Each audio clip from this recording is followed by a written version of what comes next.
everyone. Welcome to the Deconstruction Zone. I am Maggie, one of the co-hosts. Unfortunately, the other host, Danny, is not able to join us today, but I do have a fabulous guest, our friend Mo, who is here to talk about some of his experience with religion and some of his life and spiritual stuff. So, Mo, go ahead and Hi, introduce yourself. hi everyone. I'm nice to meet you. Not too interesting, but I'm excited to be here. Awesome. Um, so can you tell us a little bit about, okay, so let me back up. Our last episode on this channel was also featuring somebody who had kind of a unique spiritual life or unique experience with religion. I think everybody's experience with religion is different, so we all kind of have a unique experience with it. But we're doing this series of interviews because at the Well, the church that you and I attend, and that Danny is the pastor of, we're doing a sermon series for the next 6 weeks about different religious perspectives. So we're kind of using this platform as the Deconstruction Zone to learn more about those from people who actually have that lived experience. So Mo, if you don't mind, could you just kind of give us an overview of like your spiritual background, your upbringing, and then kind of where you are today, how you identify? Sure. Okay. Uh, I came from my family was fresh off the boat in 1997. I was born in 2003, but they brought over all of their religious. They brought everything over, pretty much. All right, so it Yeah. was not like how we have it here in America. Mm, So it was very strict. Everything was set in stone, right? A lot of it I still believe, but a lot of it I disagree with. And now that I'm older, I have my own opinions. There's a lot of it that I can see like, hey, this is kind of interesting. Uh, I'm still Muslim. However, I do enjoy attending the well. I go with my lovely fiance Ava. Uh, but there's a lot of things I just like the big one, accepting people for who mhm. they are. That's I'm all about it. Everyone do your own thing. I love it. Be happy, be you. That's not the case in Islam. Okay, Okay. it's also not the case in uh, Christianity, right? We are Methodists, so it's kind of normal. It's just different, which is why I attend the well. Yeah. Yeah, thank you for that. I was going to ask you, planning to ask you during this conversation what it is that brought you to the well. I have met Ava, your fiance, Mhm. and I think you and I have briefly met before, but this is definitely the first and the longest conversation that we've ever had, which Yeah, that's true. is great. But very cool. So aside from attending with Ava, what is it that brought you to the well or kind of drew you to it? Or is there anything? What still makes me want to come is it's not just a church, it's a family. Mm. Right, corny, I know, but it's true. You go in and everyone's happy to see one another. It's everyone's very polite, considerate, and it really is just like a family. I personally, uh, every few weeks on a Wednesday night we go to like a church group Mhm. and we debrief what we saw on Sunday, which makes it really nice. Uh, like I remember the first time entering a mosque. It's really intimidating, right? There's a bunch of people that look like me and like a little scary looking. But it was a little scary. The very first person I saw when I walked into the well was Rodney, and all he had was a smile and a hand ready to shake Yes. mine. And it was right then and there. I was like, all right, this is nice. And then hearing Danny preach, he's always so excited to be there. And then seeing all these people that couldn't like have nowhere else in the world than the well to be happier to be there on a Mhm. Sunday. So that's why I come. The people. Yeah. Yeah, I would say I I certainly had a similar experience with the well. The first couple times I went, I was really struck by how welcoming everybody was, and it's certainly what kept me going back. I will also say Rodney, the very first person you saw, Rod, he's one of our board members at the well, and he actually just received a an award, like a an acknowledgement from I think the Methodist, like the larger kind of Methodist governing body in the state Yeah, of Missouri for his hospitality. So Rod's hospitality is no joke. It's serious business. that's amazing. Good for him. Yeah. And Yeah. Awesome. So you were brought up Muslim. That is traditional for your family. That's part of your cultural background, I would assume as well.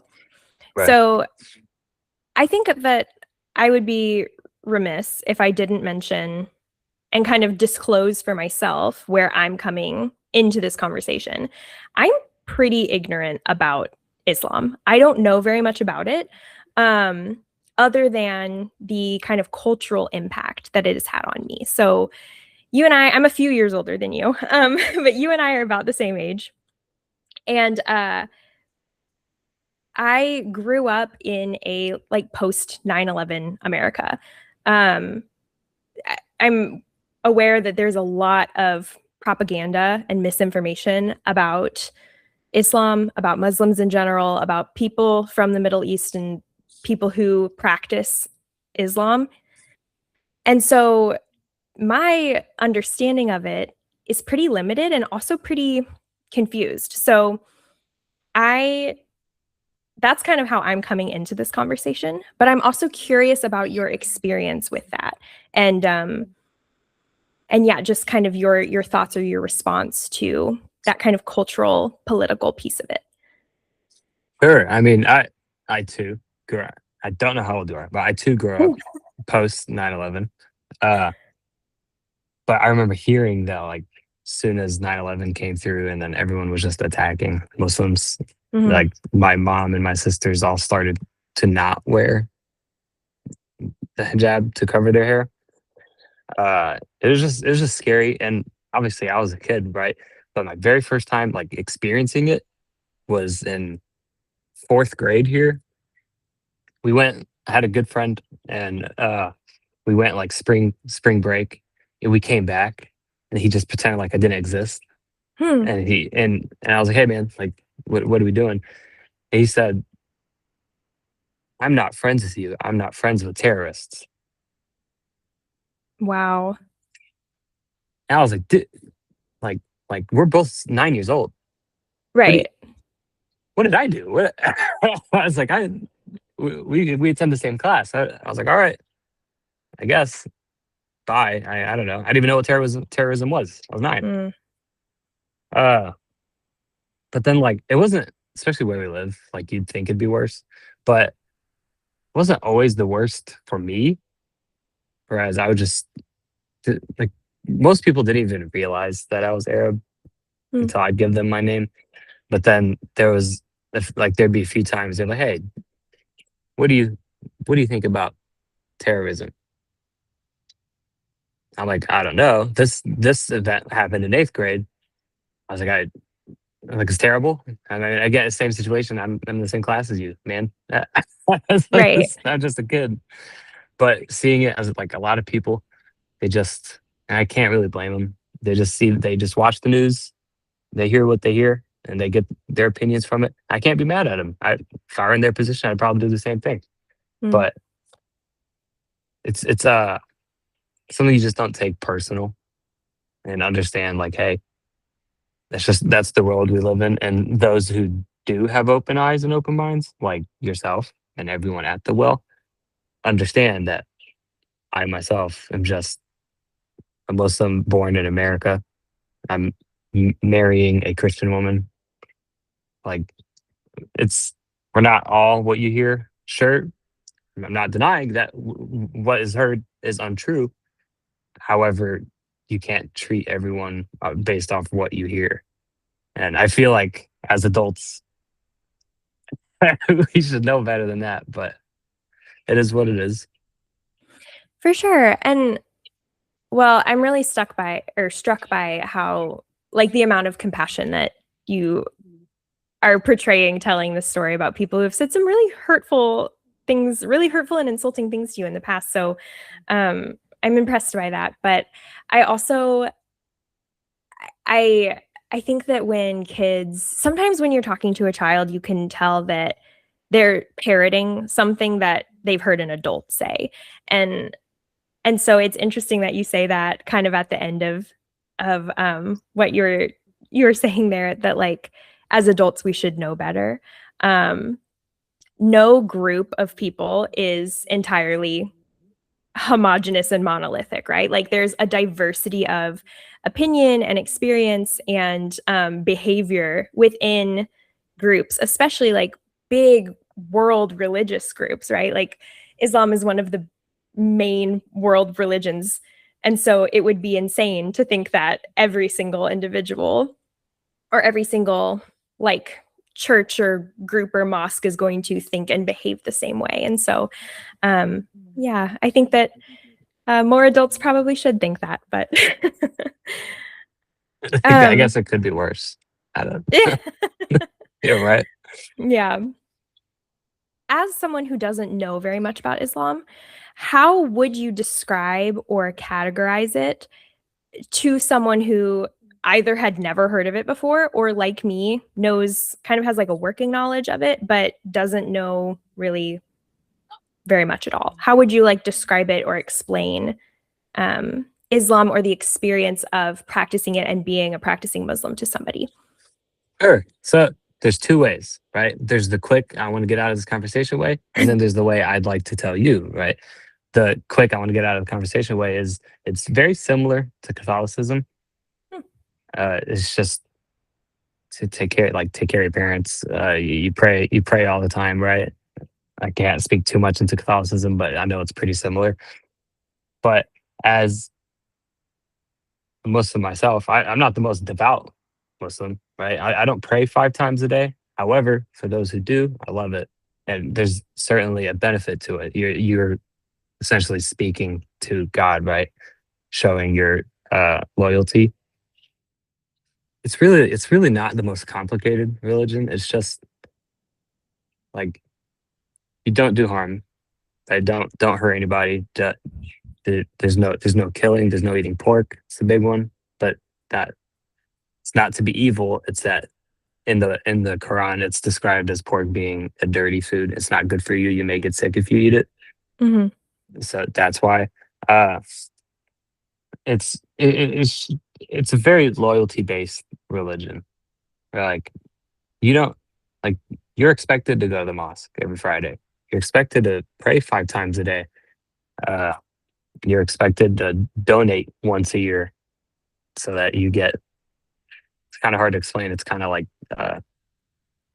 it's like donating your way into heaven, kind of. But Mm-hmm. it also works. But it's not only for that.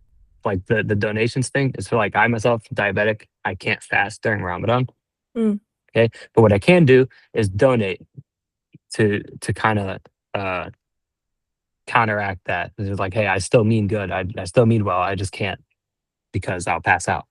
You Mm-hmm. know. Uh, there's that.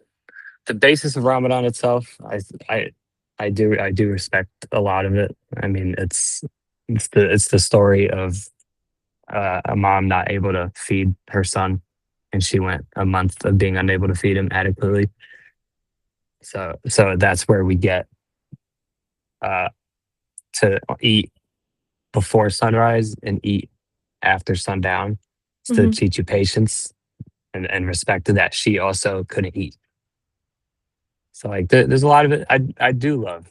Uh, it's but then there's the hateful parts that I don't love. Yeah. Like there's no gays not allowed. Uh, that's the big one. Yeah. There's more I can't think of right now. Uh, in my opinion, I like I said earlier, everyone can be themselves just because you yourself prefer someone that the Bible, the Quran doesn't tell you you can. Mhm. doesn't mean you should be immediately damned to hell. That's Yeah. silly. No, I think that's about the best I can answer that. Yeah. It's just loyalty based. Okay. Yeah, well, and I totally see what you mean, kind of comparing it to Catholicism. And I actually kind of had that thought earlier in this conversation when you were saying that walking into a mosque can be really intimidating. I my dad's side of the family is Catholic, and so I didn't grow up Catholic, but I've gone to mass a few times with some of my extended family, been to weddings in Catholic churches and cathedrals, and it's that same feeling of you walk in and it's very imposing. It's this like a lot of times really grand like stone architecture. If you've ever been to the Basilica here in St. Louis, it's one of the biggest, most beautiful buildings I've ever been in with all of this stone mosaic work, and it's gorgeous, but it I think it gives you this feeling of like reverence, but also kind of like, oh gosh, like I'm I don't want to mess up. I don't want to do anything wrong. Um, and so certainly as somebody who doesn't like frequent those places or go a lot, there is also kind of this like element of nervousness or fear. It can be very imposing. Um, but something else that you said about um, practicing Islam, praying 5 times a day, that kind of loyalty base, it makes me think of some denominations of Christianity that have kind of this high liturgy component to it. So the church that we go to, the Well, is a pretty contemporary church, and I would say is there's like high church and low church, not like morally or value wise, but high church is like high liturgy. The bishop or father is going to be wearing the robes, and there's censers with incense burning and holy water and all that stuff. And then there's low church, which is just like people hanging out and um, less of a. There's still like a rhythm and a schedule usually, but it's less like liturgical and traditional than that. So is that the same in Islam, or does it tend to be more on the like kind of high church, high liturgy side of things? That's a great question. It's actually low. Okay. All there is when you go to a mosque is a ton of people. Like you take off your shoes when you walk in, right? There's a very large mud room. You take off your shoes, and then yeah, you can also go to the bathroom, and then that's where you wash yourself. Like you wash your hands, face. I mean, there's like the rules to it, but when it comes to the way a Catholic church has the choir and then forgive, I don't know the names. Forgive me, I don't know the names That's of okay. everyone, but there's the father. The Yeah. There's just a lot. All right, there's a lot of guys Yeah. there's a lot of people at the at the front There's a lot of people where in robes up there. They're all talking at yeah. different times. Yeah. Totally. I went to a Catholic church for the first time probably around this time last year, and I was intimidated by that. Yeah. Right, I was like, "There's a lot." I was like, "You have to be very serious." There's a sense of just be quiet, read the book, do what everyone else does. Right. Hmm. What I'll give the mosque was all there is. Once you take off your shoes, is you find yourself a spot on the rug where and you take a seat and you listen to the imam, which is our pastor. You listen to the pastor, and he'll preach.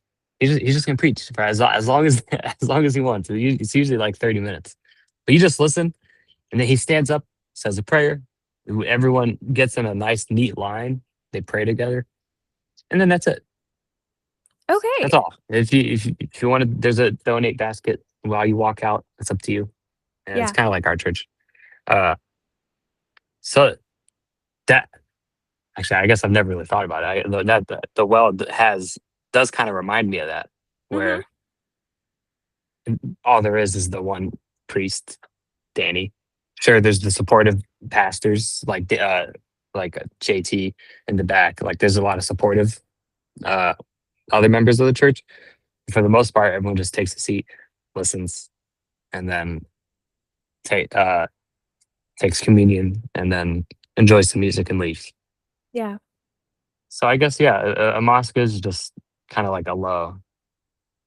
Like low It's more liturgy. low. It's more liturgy. Okay. Yeah.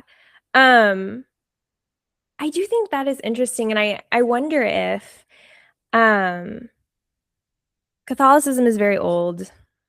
Islam is very old. And they've been practiced.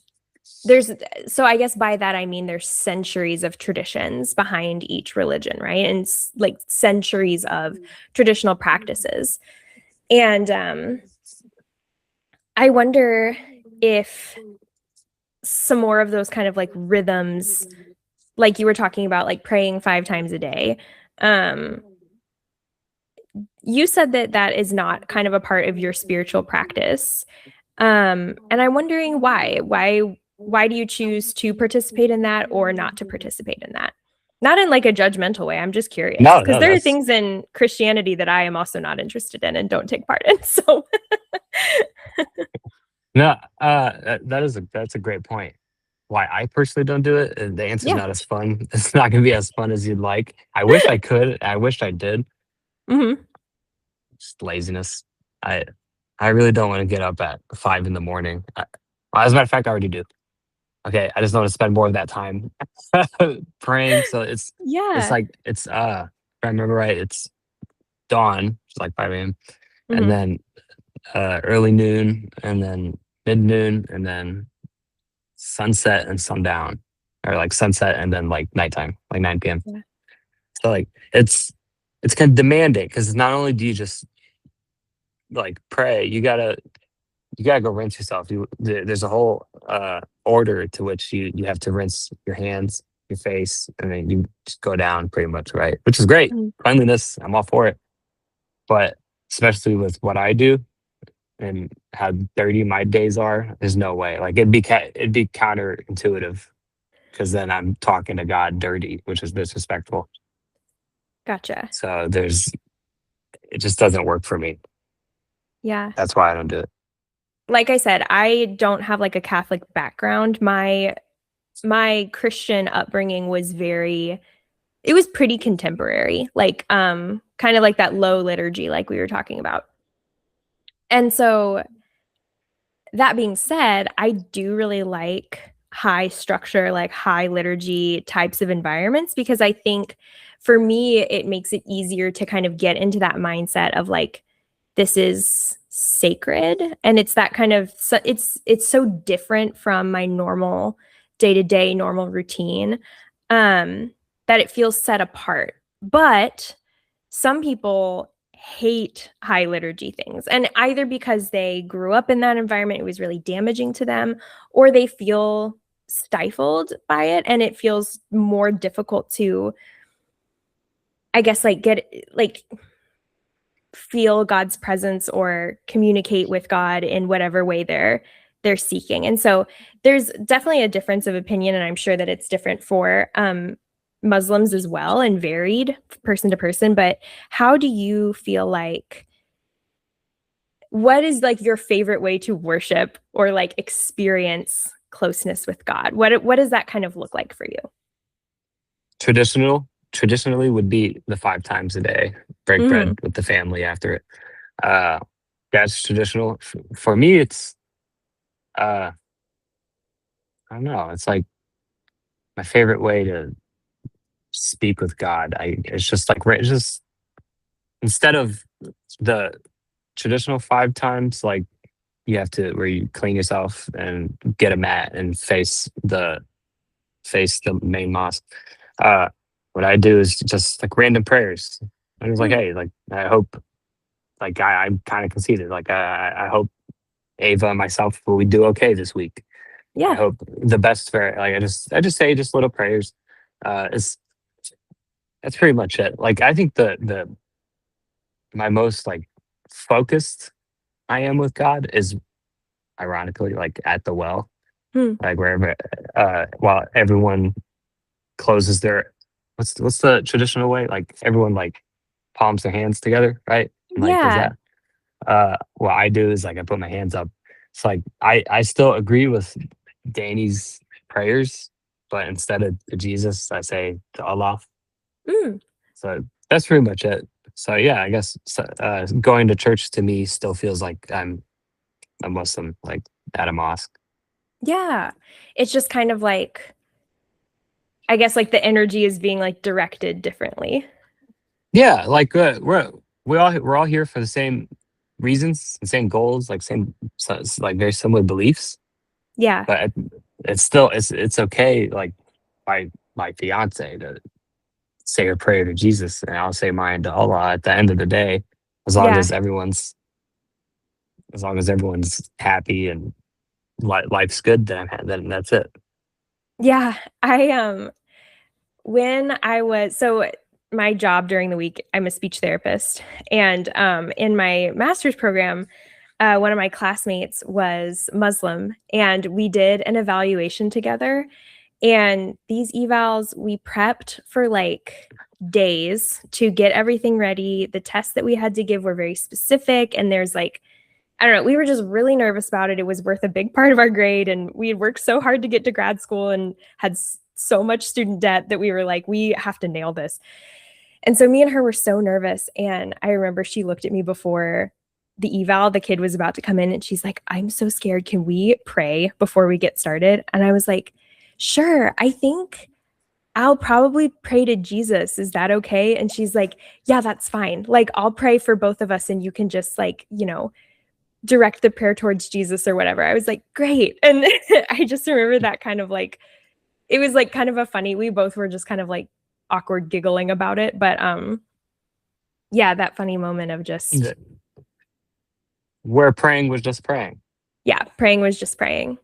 Yeah. And in that moment too, we were both just so nervous that we needed something grounding and something like to kind of connect us of like, no, we're a team, we're partners, we got this. Um, And honestly, I don't remember how the evaluation went. I just remember that moment between the two of us, which was kind of special. But It's a moment like that really like just gets you to just understand like, hey, this person's different than me, but we both need the same thing. yes, yeah, Yeah. we need the same thing. I guess this is kind of a two-part question. And you can start with whichever part you want, I guess. What are some of your favorite things or the things that you carry with you day to day from both Islam and maybe from Christianity too, or just from your time at the well? And then what, if any, are some like critiques that you have of Islam and Christianity, or things that you kind of maybe not critiques, but things that you leave on the table? Sure. Let's start with leave on the table. That's gonna Yeah, be a little easier. go for it. But uh so where Islam's coming from, I can understand. However, I just don't agree, right? And the basis of alcohol is haram. Haram means it's like it's bad, it's against God, right? You Mm, just shouldn't uh so like what's haram is alcohol and just drugs, right? I'm not a drug addict by any means, okay, but like I like to have a drink here and there, yeah. okay? And that the reason that's banned in Islam is because it can impair your mind and make you do faulty things, which is very true. Uh, I never get to that point, right? So that's something I leave on the table. I'm like, hey, I can control myself. I'm fine. Mm, So I do drink. That's I drink. What else? I don't pray. That's something I like. I'll leave on the table. When I mean pray, I do pray. I just don't do the traditional way, like I mentioned earlier. mhm, That's something I leave on the table because it just doesn't work. Like fasting during Ramadan. At the mhm. time, it made a lot of sense, right? Like overseas, fasting makes way more sense because everyone's doing it.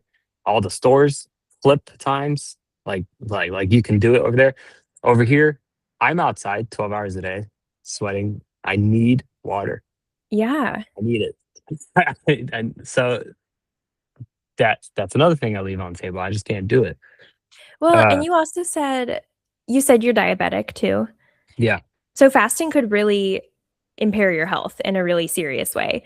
Um, and uh, if you're sick, so there's how would you say this? There's like rules around it, right? So like yeah. for me being a diabetic, I technically don't have to fast. Mhm, Instead, I'll have to donate.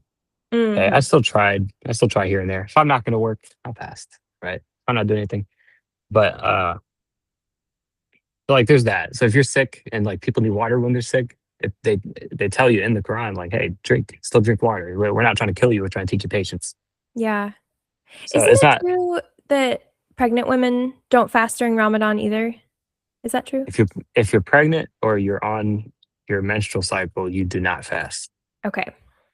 Yeah. It's And I mean, because because that could be dangerous as well. absolutely, When you're losing blood, you're losing fluids. And so yeah, it could be bad for your health. And obviously, if you're pregnant, it could be bad for you and the baby as well. So that right. makes sense. Those carve Yeah, outs, you I need feel to stay like, hydrated.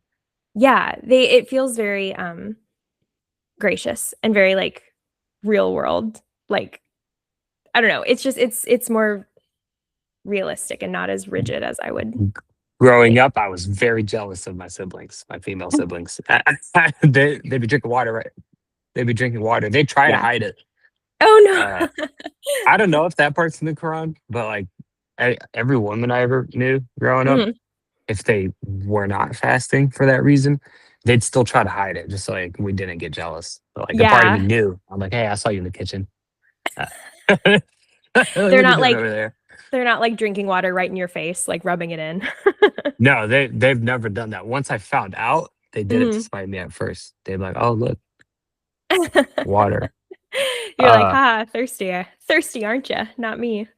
but For me, and this is just my personal relationship with religion and spirituality, I evidence for me about Christianity is not really all that important. I know for some people it really, really is, and I respect that for sure. I don't know. For me, this faith practice, I don't need it to be 100% true to still get spiritual fulfillment out of it and have that kind of touchstone in my spiritual life from it.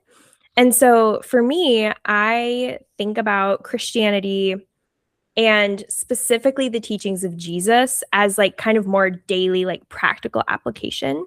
Do you relate to that at all? Or do you feel like it is kind of a different, like it's just a part of your life? It's this kind of traditional framework. Or are there pieces from either the Quran or the Bible that you try to apply every day? Like you've talked about loving people and accepting people for who they are, which depending on how you interpret those two texts is certainly, I think, a part of both religions, it sounds like. But yeah, does that make sense? Are there any kind of more sure. spiritual pieces of it that you really like to keep with you? Spirit. What I like about the Bible is that it's they're not like having read. I haven't read a lot of the Bible, but from what I have read, it's a lot of stories, and Mm-hmm. you interpret what you want to from those stories, and you take them right as a Mm-hmm. lesson. And I think that's awesome. Everyone can get their own interpretations, and then everyone can talk about it the way we do. And I think I love that part about it. What's so different about the Quran is when you read it, it feels like God's talking to you. Mm. He's telling you the whole book. Sure, there are stories, but like 95% of the time, he's telling you. He's like, hey, do this. Like, oh, like the main one of the main things in the Quran is there's nothing or no one above God, but whoever comes closest is always gonna be your mom. It's gonna be your mom three times, and then your dad. Not to say, all right, love dads, right? But Yeah. that's just No how it hate is to in the Quran. dads, That's but yeah, no hate to dads. We're all cool. I'll be one day, hopefully. Uh, and then I'll have to accept like, hey, these little kids are gonna have to love their mom more, yeah. right? But that's just because the lesson you get from that is that no one will ever love you the way your mom does, Mm. right? So it goes God, your mom three times, and then your And then dad. your dad. It sounds silly, like That would make uh, a great Mother's Day card, honestly. Is like, hey, that's an idea. yeah. God, I'll your write mom that three down. times, and then all the way down at the end is And your dad. number 4 on the list is dad. Sorry, pops. Sorry, At Pops. least it's still on the same hand, Or right? I guess number 5, because it would Yeah, be God, your mom 3 times, and then dad. it is five. Wow. Yeah, it's same hand though. Same hand. Same hand. Yeah. So that's Same good. hand.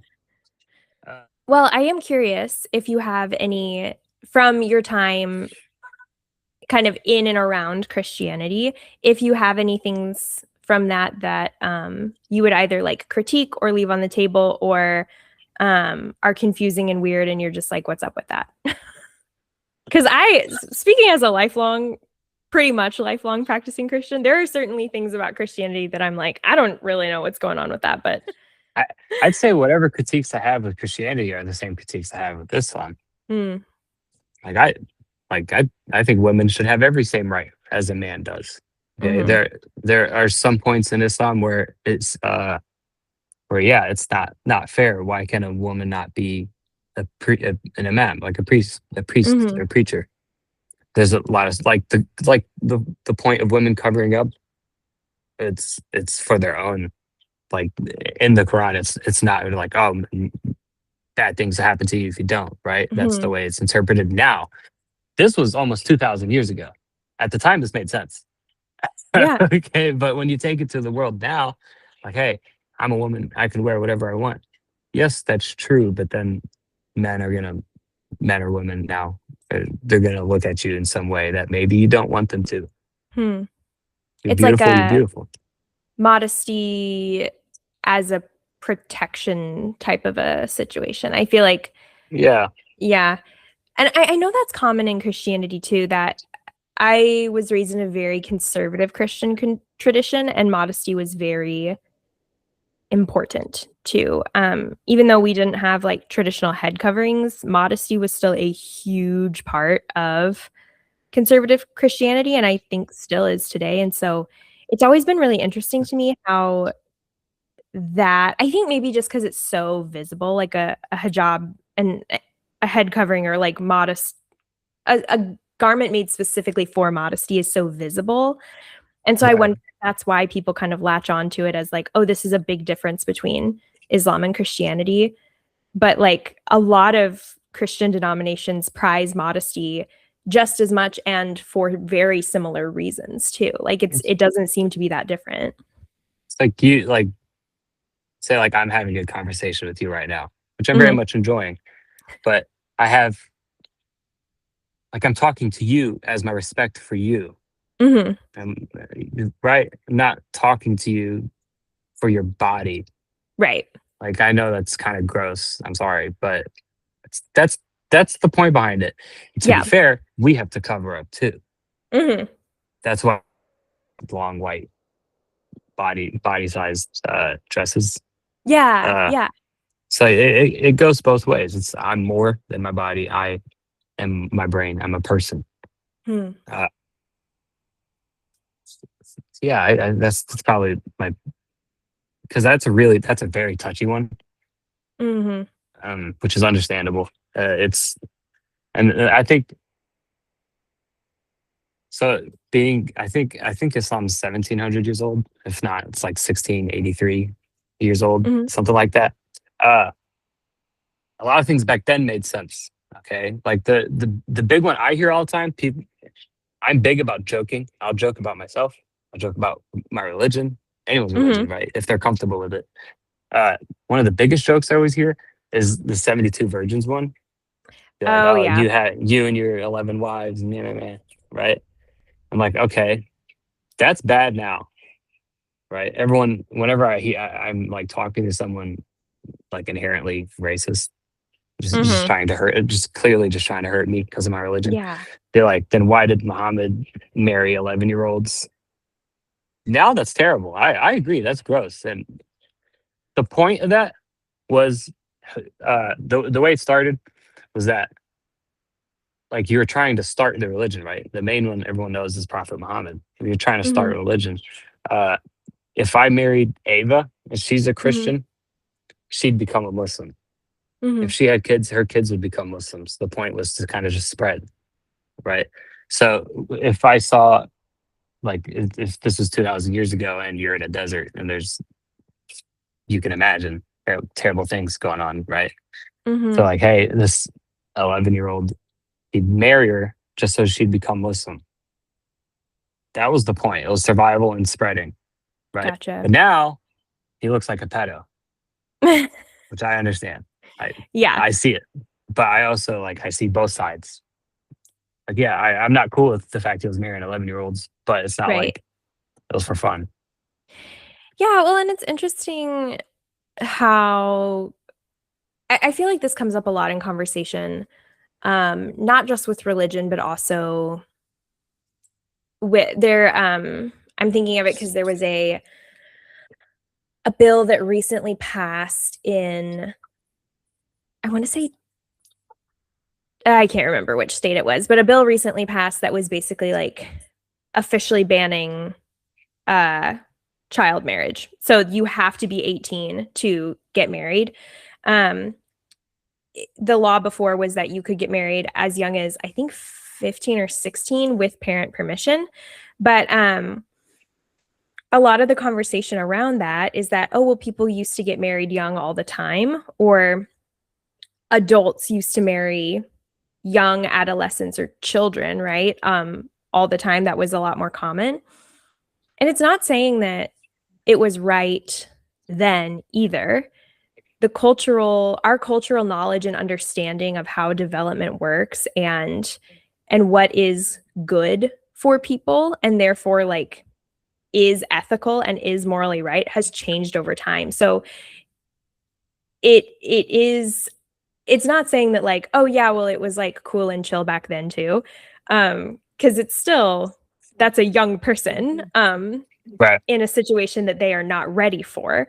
Uh there are power dynamics there that existed at the time as well, but our understanding of that has evolved over time, which is a good thing. That's for the best. And there's certainly instances of that in the Bible too. I was talking to someone maybe a few months back who had just found out that the Virgin Mary, like Jesus's mother, was, scholars believe she was like between I think 13 and 15, so very young Right. when she gave birth to Jesus. And we had a really similar conversation where it's like, well, yeah, we understand a lot more about development now. We know that that age range is really, really young to have something like childbirth happen to you or marriage and everything that goes along with that, you know. But when that story was written, it was much more commonplace. So it doesn't necessarily make it right, but it does make it common. Wha- Well, okay. So think of it like this, right? If you can now get married at 18, when the average lifespan, I believe, for women is 83 or it's like 76 or something. I'm not sure. A Yeah. lot of I'm not sure exactly, but the point, most people live to their 70s, 80s, even if we went with 60s, right? So that's a Hmm. third or even a quarter of their life. Yeah. Okay, when the lifespan was like 35, waiting till you're 18 just wasn't feasible. So for survival, that's why everyone. This is not even an Islam thing. This is just humanity. That's why people were giving birth young. Yeah. Your period starts when you're able to in life. It's just that. Yeah. I mean, now pedophilia. Now it's weird. Now it's bad. If you can live to 80 years old, then yeah, you can wait to 18. I think that's great. Yes. I am so sorry. My Wi-Fi has been crazy all day and you just cut out for a little while. I'm checking to make sure the connection's still stable. Okay, I think we're fine. Okay. Okay, yes, Sorry I about can that. see you again. No, that's okay. No, it's Sorry. my Wi-Fi's fault. Um, okay. So we've talked a little bit about the differences between Christianity and Islam, kind of what draws you to both slash things that you don't resonate with, leave on the table. Um, so something that I think is going to be kind of a through line for these interviews, and something that Danny asked the last guest that we had was, what does the gospel mean to you? Um, and I use air quotes around that because gospel is a very Christian word. We talk about like, you know, the gospel books, the gospel of Mark, Luke, etc. Mhm. But by that I mean, what is the good news to you? Like what about religion, either from your experience with Christianity or with Islam, what is the good news at the heart of that? See, Danny's questions will make you think.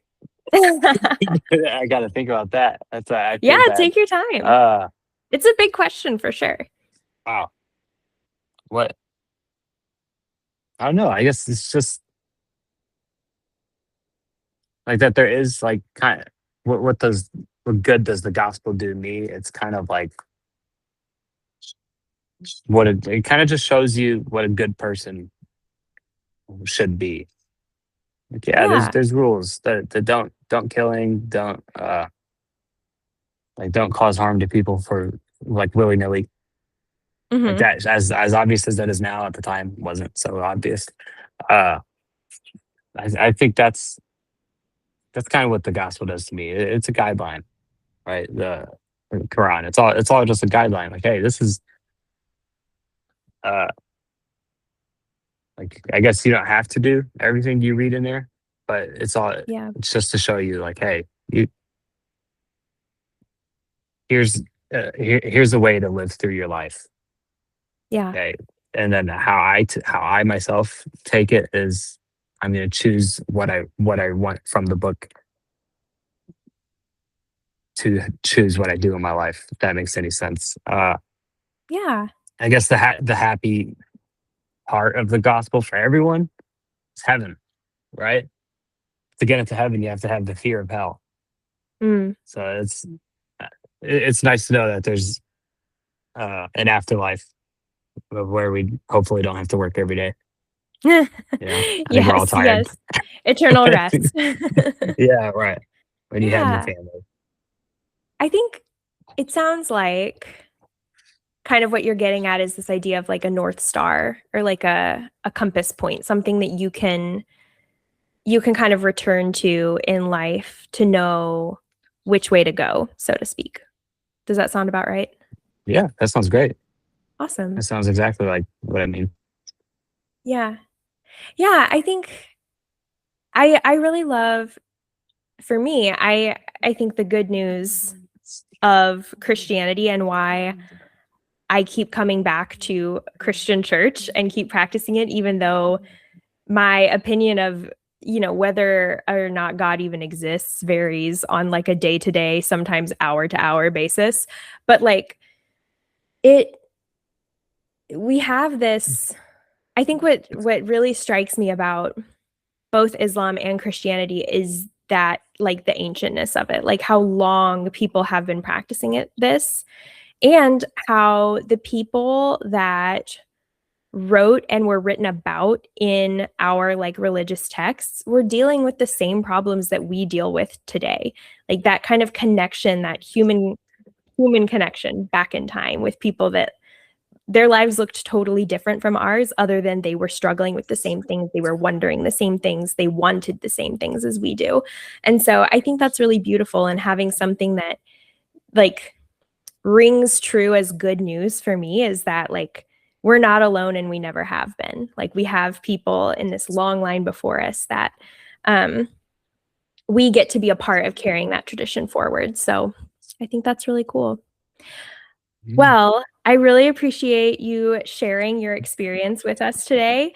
Um, I guess if you have like one final thought for the listener, whoever may be listening to this conversation, what would that be? Or if there's anything, maybe you have all your thoughts out on the table already, but any final thoughts for us? We're we're all just people just trying to get by. That's Whether very, whether being following Hinduism or Hebrew, whatever it takes for you to be a decent person, uh, yeah. and whatever gives you that backbone, sense of security, like you said, I actually really like that. Hmm. Not Yeah. it's not that deep. Like, just as long as you're happy, then just Yeah. go for it. Go for it. At the end of the day, love God, love others, right? Yeah, Yeah. yeah. Love thy neighbor. It's a Yeah. good one. It's a big That's a one. good one. Yeah. Someone should write that down. Yeah. That's a good one. Make a shirt. Yeah.